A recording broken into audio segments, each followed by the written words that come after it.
ada Calathea marak seperti ini. Ini memang berada di daerah yang benar-benar luar, yang terkena cahaya matahari secara langsung, yang menjadikan keadaannya seperti ini. Namun sebenarnya bukan hanya masalah pada bagian asupan cahaya matahari yang banyak, namun juga karena Assalamualaikum warahmatullahi wabarakatuh. Ketemu lagi dengan channelnya Kembang Desa. Dan di video kali ini Kembang Desa berada di salah satu rumah warga yang pada bagian halaman rumahnya di sini terdapat cukup banyak tanaman hias. Dan keberadaan tanaman hias yang berada di halaman ini ya, ini yang pastinya ketika waktu pagi hingga sore ini full dengan asupan cahaya matahari secara langsung. Namun apakah ada perubahan pada bagian warnanya ataupun pertumbuhannya? Dan tentu saja tanaman hias yang berada di halaman dengan yang berada di teras ini, karena ini memang berada di daerah yang benar-benar teduh, bisa dibilang tidak terdapat asupan cahaya matahari ya. Di sini untuk warna daunnya terlihat bagus sekali. Namun sebelum saya mereview beberapa jenis tanaman hias yang berada di sini, saya bakalan menyapa dulu para sahabat Kembang Desa dimanapun berada, dan para pencinta tanaman hias. Semoga pada hari ini dalam keadaan sehat, dalam keadaan bahagia, selalu dimudahkan rezekinya dan selalu dalam lindungannya. Amin. Dan pastinya keadaannya di sini benar-benar bersih ya. Memang terbukti kembali bahwa ketika seseorang itu sudah menyukai tanaman hias, maka yang ada pada bagian halamannya ini bersih ya, karena setidaknya tanaman hias itu agar terlihat indah, agar terlihat cantik dan bagus, pengeimbangan antara keadaannya juga bersih ya. Kemudian juga ada begonia yang palmata silver, dan di sini juga terlihat ya untuk jenis tanaman hias begonia ini pada bagian daunnya mengalami kerusakan, agak kering seperti ini dan gosong, karena memang untuk jenis tanaman hias begonia itu baiknya berada di daerah teduh namun tetap terpapar dengan cahaya matahari. Kemudian di sini juga ada suplir. Untuk keadaannya juga ada beberapa daun yang memang mengalami masalah kering ya. Seperti ini. Ini berbeda sekali dengan yang berada di sebelah sini. Setidaknya ada naungan dari tanaman hias ini ya, yang menjadikan keadaan daunnya ini berbeda ya, yang terkena secara langsung dengan yang berada di bawah naungan.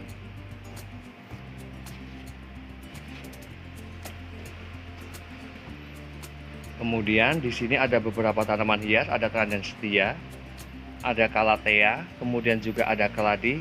Ini berada di bawah naungan ada pohon jambu seperti ini.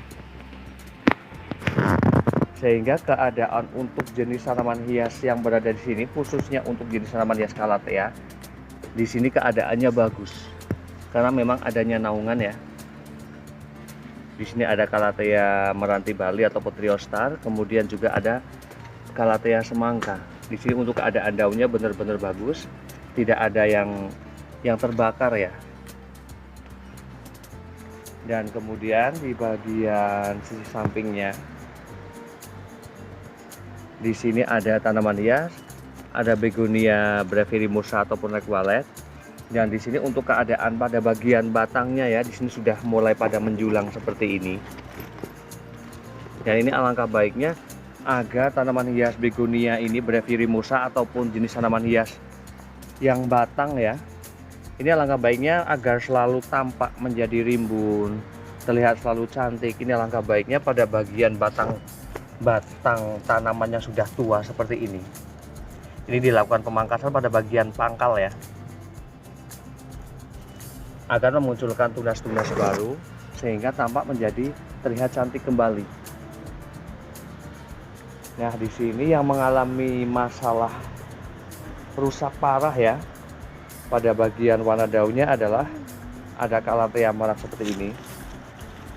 Ini memang berada di daerah yang benar-benar luar, yang terkena cahaya matahari secara langsung, yang menjadikan keadaannya seperti ini. Namun sebenarnya bukan hanya masalah pada bagian asupan cahaya matahari yang banyak, namun juga karena pada bagian bonggolan dari tanaman hias Calathea ini dengan ukuran potnya memang sudah tidak begitu berimbang ya, yang sehingga menjadikan penghambatan pertumbuhan ataupun kesuburan dari tanaman hias ini Calathea. Karena kebiasaan saya melihat untuk jenis tanaman hias apapun sebenarnya ya, namun lebih ke Calathea sama Syngonium, ketika pada bagian bonggolnya dan akarnya memang sudah penuh sesak dan ukuran potnya sudah tidak sesuai, maka yang ada akan menjadi kurus kering seperti ini. Dan untuk mengatasi hal itu, baiknya dilakukan budidaya ya, pembongkaran ataupun mengganti media pot yang lebih besar kembali. Karena pastinya penghambatan pertumbuhan ini karena nutrisi ya, karena nutrisi yang didapatkan ini sudah sedikit.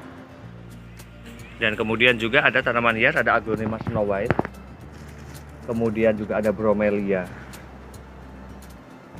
Dan saya bakalan mengecek media tanam yang digunakan untuk tanaman hiasnya ya. Di sini untuk begonia hanya menggunakan media tanam tanah.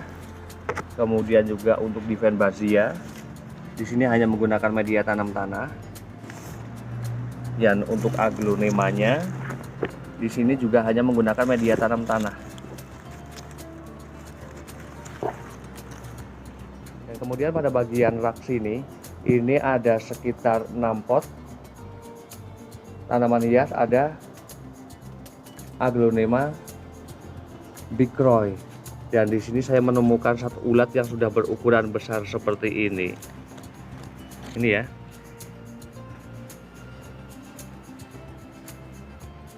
Dan untuk media tanam yang dipakai untuk tanaman hias Aglonema Bicroy ini ada sekam, kemudian juga ada tanah. Yang untuk penanamannya di sini lebih dicampur ya.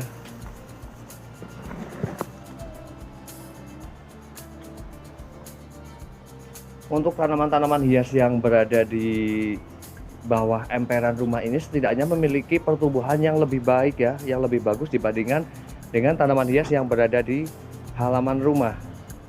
Dari daunnya, dari pertumbuhannya itu berbeda sekali.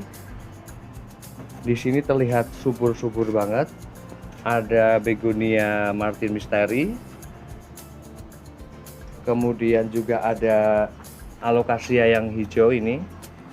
Kemudian ada Peperomia Watermelon. Ada Alocasia tengkorak silver.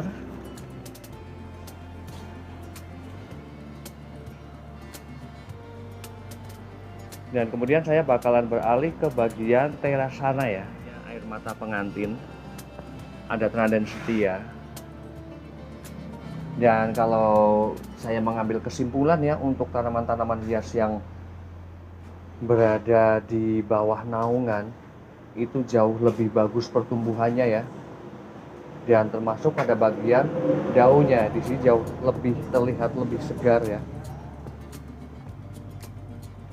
Memang asupan cahaya matahari itu perlu, namun ketika berlebihan juga akan menjadikan warna daunnya ataupun pertumbuhannya itu agak terhambat ya. Di sini ada Obstifolia yang variegata, ada lidah katak, kemudian juga ada Alocasia dragon yang silver. Dan untuk media tanam yang digunakan di sini hanya menggunakan media tanam tanah. Yang kemudian ada juga yang dicampur dengan pupuk kandang namun ditaruh pada bagian sisi atasnya.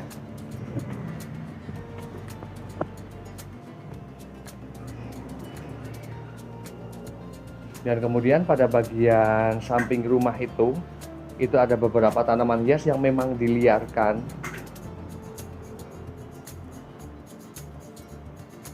Ada Miana, kemudian juga ada Requalet. Dan di sini untuk pertumbuhannya jelas ya, ketika tanaman hias itu diliarkan itu akan lebih subur. Karena yang pastinya ketika tanaman hias itu diliarkan, nutrisi itu tidak ada batasnya ya. Berbeda sekali dengan tanaman hias yang menggunakan media pot. Sehingga nutrisi itu ketika kita tidak menambah ataupun kita tidak mengkasih ya pada bagian pot tersebut, maka nutrisi itu juga akan berkurang ya dengan melakukan penyiraman, yang pastinya nutrisi itu akan hilang bersama penyiraman tanaman tersebut.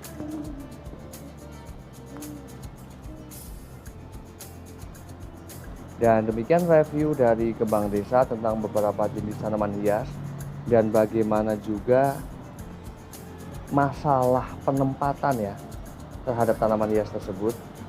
Semoga bermanfaat, dan saya akhiri. Wassalamualaikum warahmatullahi wabarakatuh. Terima kasih.